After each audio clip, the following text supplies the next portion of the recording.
한국이 남아공에 0대1로 패하며 조별리그 최종전을 마친 가운데 일본 언론과 일본 축구 팬들도 큰 관심을 보였다. 한국은 경기 내내 점유율 우위를 가져갔지만 결정력을 보여주지 못했고 남아공은 후반 63분 타펠로 마세코의 결승골 한 방으로 승리를 거머쥐었다. 이 승리로 남아공은 월드컵 역사상 처음으로 토너먼트 진출에 성공했고 한국은 승점 3점으로 조 3위에 머물며 다른 조 결과를 지켜보게 됐다. 일본 언론들은 경기 직후 관련 기사를 대거 내보냈다. 일본 스포츠 전문지들은 한국이 가장 중요한 경기에서 무너졌다. 남아공의 역사적인 밤이라는 제목을 사용하며 결과를 비중 있게 다뤘다. 특히 일본 매체들은 한국이 멕시코전 0대1 패배에 이어 남아공전까지 무득점으로 끝났다는 점을 반복적으로 언급했다. 한 매체는 체코전 승리 이후 상승세를 기대했지만 멕시코와 남아공을 상대로 단 한 골도 넣지 못했다 고 분석했다. 또 다른 매체는 한국은 점유율과 패스 횟수에서는 앞섰지만 가장 중요한 페널티 박스 안에서 위협적이지 못했다 고 평가했다. 일본 방송 해설위원들의 평가도 냉정했다. 남아공은 자신들이 해야 할 축구를 정확히 알고 있었다. 한국은 공은 가졌지만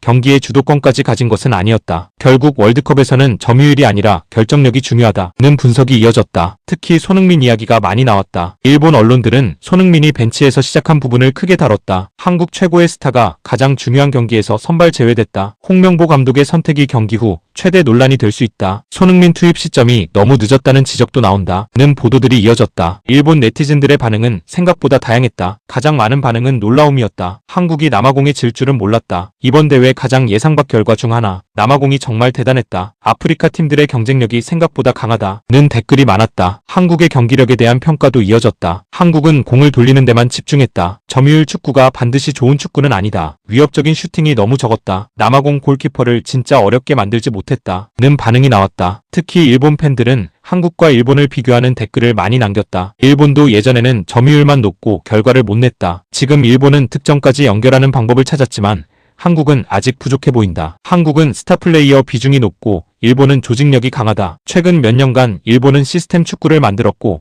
한국은 개인 능력 의존도가 높아진 것 같다는 의견이 높은 공감을 받았다. 손흥민을 둘러싼 토론도 뜨거웠다. 손흥민이 선발이었다면 결과가 달라졌을까? 그 정도 영향력을 보여줄 수 있는 선수다. 하지만 후반에 들어와서도 특별한 장면은 없었다. 손흥민 한 명으로 해결할 수 있는 문제가 아니다. 라는 의견이 엇갈렸다. 일부 일본 팬들은 오히려 손흥민을 옹호했다. 한국은 손흥민에게 너무 많은 걸 기대한다. 모든 책임을 손흥민에게 돌리는 건 공정하지 않다.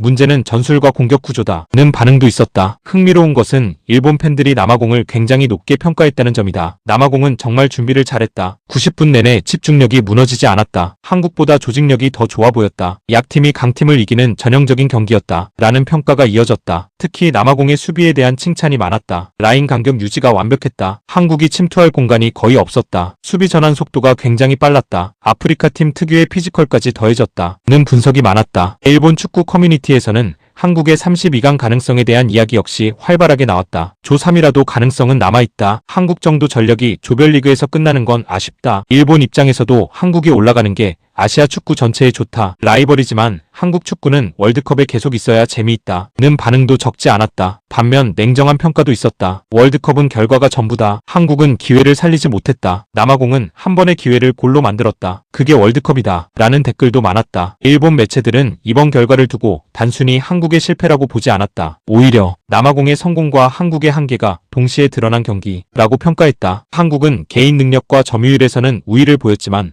공격 완성도에서 문제를 드러냈고 남아공은 조직력과 집중력으로 승리를 가져갔다고 분석했다. 일본 네티즌들도 비슷한 시각이었다. 한국은 강한 팀이지만 완성된 팀은 아니었다. 남아공은 화려하지 않았지만 승리하는 방법을 알고 있었다. 이번 경기에서 더 월드컵다운 축구를 한 팀은 남아공이었다. 라는 의견이 많았다. 결국 일본 언론과 팬들이 바라본 한국의 패배는 단순한 이변이 아니었다. 결정력을 잃은 한국과 철저히 준비한 남아공의 차이가 만들어낸 결과라는 평가가 지배적이었다. 그리고 일본 축구 팬들은 한국의 운명이 걸린 다른 조 결과를 지켜보며 아시아 축구의 미래가 어떻게 흘러갈지 관심을 보이고 있다.